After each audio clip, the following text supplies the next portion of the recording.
દોડ દોડ ભાગ ભાગ સા, દોડ દોડ ભાગ ભાગ સા, દોડ દોડ ભાગ ભાગ સા, દોડ દોડ ભાગ ભાગ સા, વક્ત યે વક્ત હૈ. અમદાવાદમાં તમે ગાડી, બસ, રિક્ષા અને મોટરસાયકલને તો વર્ષોથી રસ્તા પર જોઈ રહ્યા છો. હવે હું પણ આવી ગઈ છું. શું ઝટકો લાગ્યો ને? હું કેટલાય શહેરમાં નિષ્ફળ ગઈ છું, પણ અમદાવાદના લોકોએ મને આવકારી અને પોતાના દિલમાં વસાવી લીધી. चक्के में चक्का, चक्के पे गाड़ी, गाड़ी में निकली अपनी सवारी.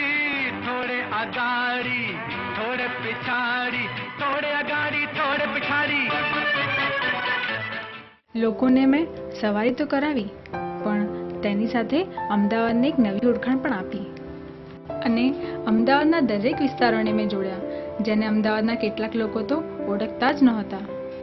સાથે સાથે મેં અમુક ધર્મસ્થાનોને પણ જોડ્યા. આમ છતાંય કેટલાક લોકો મારાથી અસંતોષ છે. વિદ્યાર્થીને ખાલી પાસની સેવા મળી જાય તો ઘણું સારું. પાસ ન હોવાથી અમારે એમટીએસમાં જવું પડે છે. તે એમટીએસનો પાસનો ઉપયોગ કરવો છે. બીઆરટીએસનો પાસ આવે તો અમને ઘણું સસ્તું પડે.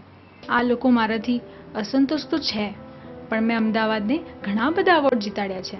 એક બાજુ મેં કામદાર વર્ગને રોજગારી પૂરી પાડી છે, તો બીજી બાજુ મોજીલાઓને મેં તેમના મનોરંજનના સ્થળે પણ પહોંચાડ્યા છે.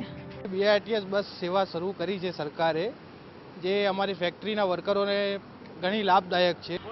बहुत अच्छी सुविधा बीआरटीएस की. 2 रुपए में आदमी कहाँ तक पहुँच जाता है. और हम तो यही कोशिश करेंगे कि अच्छी चलावे सरकार. बीआरटीएस में 5 मिनट लगता है यहाँ आने में बस. જેથી કરીને કારીગરો અહીંયા સમયસર પહેલાં પહોંચી શકે છે અને પાછા જઈ પણ શકે છે. આ ભાગદોડવાળી જિંદગીમાં જે લોકો દુનિયા નથી જોઈ શકતા, એ લોકોને પણ મેં દુનિયા દેખાડી છે. મિત્રો, મારા સફરમાં મેં કેટલાય લોકોને એમની મંજિલ સુધી પહોંચાડ્યા છે.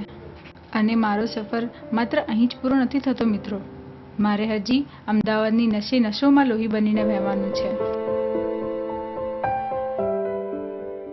पिक्चर अभी बाकी है मेरे दोस्त.